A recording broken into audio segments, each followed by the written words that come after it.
O gênero terror está bem batido quando se fala de filmes pós-apocalípticos, zumbis. A gente tem muitos filmes que falam sobre isso, inclusive séries também. Tivemos The Walking Dead, Train to Busan, que é um filme coreano. Tivemos Guerra Mundial Z, entre outros, e eu acho que ele acabou aí ficando um pouco estagnado por conta disso, mas essa franquia veio trazer uma nova roupagem, uma nova ideia para esse pós-apocalíptico. E esse é o terceiro filme da franquia, Extermínio, a Evolução, ou 28 anos depois. Vamos lá?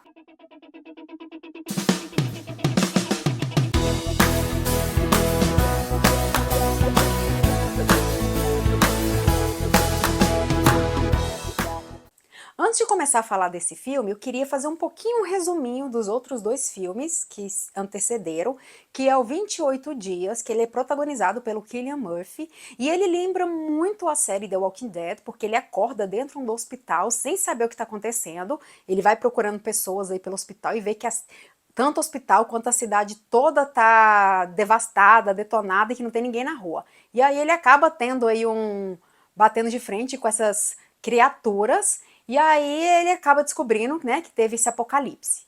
E aí o filme vai em função do Jim, gira em torno do Jim, que é o Cillian Murphy, e contando um pouco dessa história.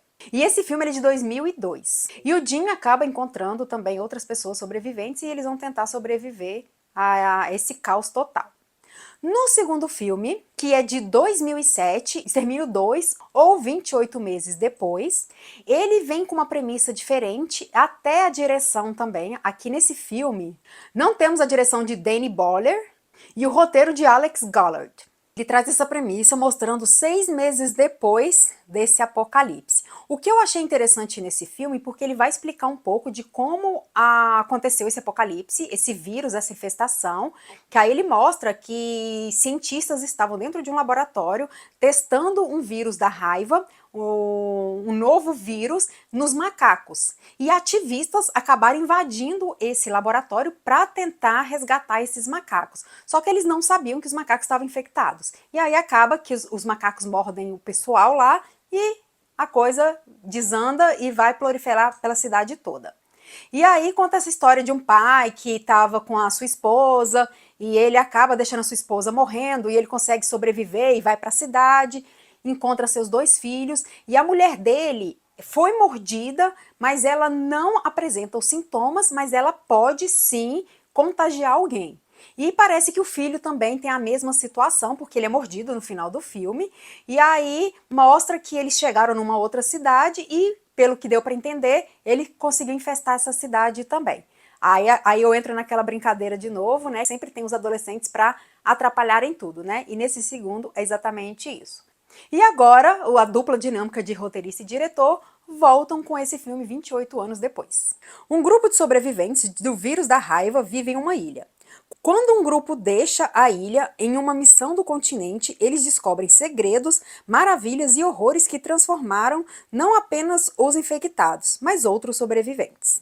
O filme já começou de uma forma que me chamou muito a atenção, porque ele começou de uma forma muito brutal. Então eu imaginei assim, caraca, esse filme vai ser o filme, né, de terror, né, porque envolve crianças, a coisa dos infectados, aquela coisa toda.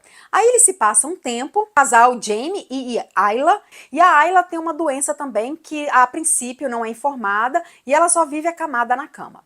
O pai, o menino chegou aí numa idade de 12, 13 anos e o pai fala que ele tem que ir explorar o continente. Então eles vivem nessa ilha, eles dão a volta para explorar o continente, mas sabendo que tem infectados lá. Ele quer mostrar pro filho como é que mata, aquela coisa toda. E aí, só que a coisa desanda um pouco, porque eles acabam aí descobrindo os alfas, que é uma nova espécie de infectados, e eles são muito, muito, muito fortes. E aí ele consegue voltar e tudo, e aí vem o dramalhão por trás disso, né? Porque o filho acaba descobrindo algumas tretas do pai e resolve levar a mãe para fora da ilha, ir para o continente, porque ele descobre que tem um médico lá que pode ajudar na cura da sua mãe.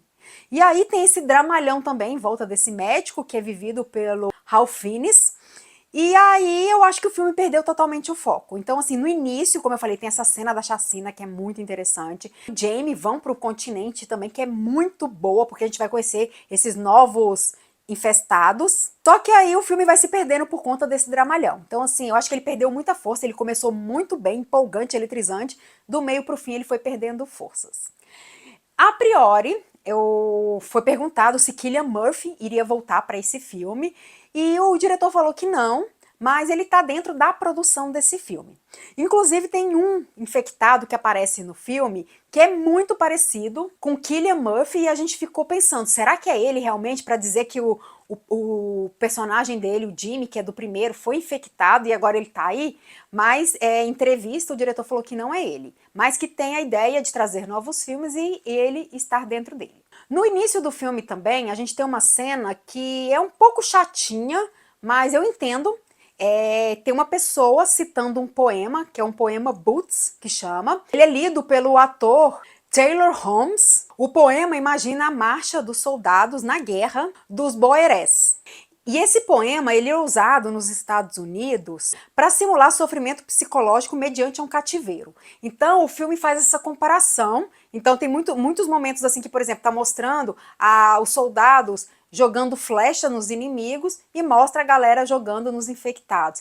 Então ele quis usar esse poema para mostrar que essas pessoas estão presas dentro de um cativeiro, que é essa ilha. Se eles saírem, eles podem morrer. Então quis fazer essa alusão, né, dizendo que aí vai ter um terror psicológico. E curiosidade, esse filme ele foi filmado totalmente com o iPhone 15 Pro Max, mas eu vou confessar que foi uma coisa que não incomodou, pelo contrário, eu achei que as imagens estão muito boas, está muito bem feito. E o filme, ele é justamente isso, ele é muito bem feito. Quando são cenas que envolvem os infectados, ela é muito boa.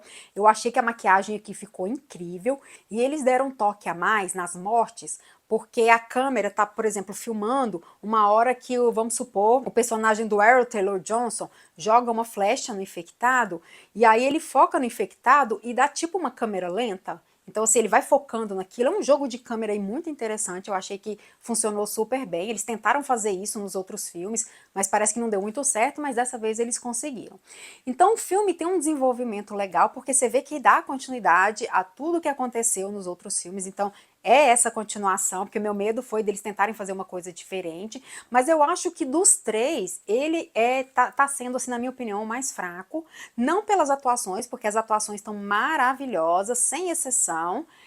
Apesar, por exemplo, o Ralph Fiennes tem pouquíssimo tempo em cena, mas o pouco que ele aparece, ele é incrível, muito bom, e o seu personagem é totalmente enigmático, mas eu acho que o filme trouxe muito furo no roteiro, principalmente quando envolve o personagem do Ralph Fiennes, e essa questão do dramalhão, né, porque eu acho que eles ficaram ali muito tempo com essa coisa de pai e filho, mãe e filho, essa questão da doença, a busca pela cura, e acaba que eles se perderam um pouco, e a gente queria ver aquela coisa, né, dos infectados aí, que agora estão muito mais brutais, muito mais intensos, muito mais fortes, e a gente queria ver como é que seria esse desenvolvimento. O filme abre brecha para uma continuação, isso é fato, como todos os outros, e provavelmente a gente tenha, né? Mas apesar que agora já foi 28 dias, 28 meses, 28 anos, agora vai ser o quê? 28 séculos, né? Não sei. E outra coisa interessante, assim, que eu acho que essa franquia Extermínio, ela trouxe uma nova roupagem quando se fala em apocalipse e zumbis. Apesar que não são zumbis, né? São infectados. E eles são diferentes de tudo aquilo que a gente está acostumado. Então, se a gente pensa em The Walking Dead, Train to Busan, Guerra Mundial Z, a gente vê que é diferente, né? Os infectados aí têm uma forma diferente. E outra coisa é que eles trouxeram esse novo clã dos infectados, que tem o Alpha, e assim, mostrando que inclusive eles têm uma vida social, uma vida amorosa entre eles ali, e que eu achei bastante interessante, porque eram humanos, né?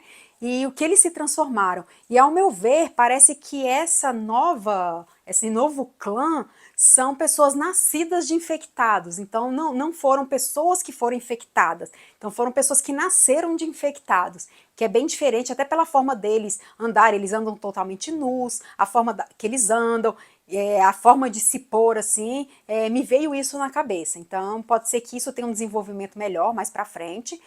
E eu achei bem interessante, até tem uma cena assim que deixa a gente bastante tenso, quando um desses alfa tá perseguindo, E é uma cena muito tensa, porque a gente fica, meu Deus, corre, corre, não vai dar certo, ai meu Deus, eles vão morrer. Então é uma cena bastante, ele tem muita cena tensa, umas cenas assim que vai deixar a gente bem agoniado, mas é isso. Quando a gente pensa que o filme vai ser bom, que ele tá naquele auge, ele vai e se perde pro dramalhão. Então isso pra mim foi uma quebra muito grande e acabou me desmotivando bastante. E de acordo com o Termômetro Nerd, a minha nota é 7. Extermínio, a Evolução, ou 28 anos depois, estreia hoje nos cinemas. E se você gostou desse vídeo, não esqueça de seguir o nosso canal, curtir, comentar, compartilhar. Se você já assistiu Extermínio, a Evolução, ou 28 anos depois, ou vai assistir, comenta aqui embaixo. E até a próxima!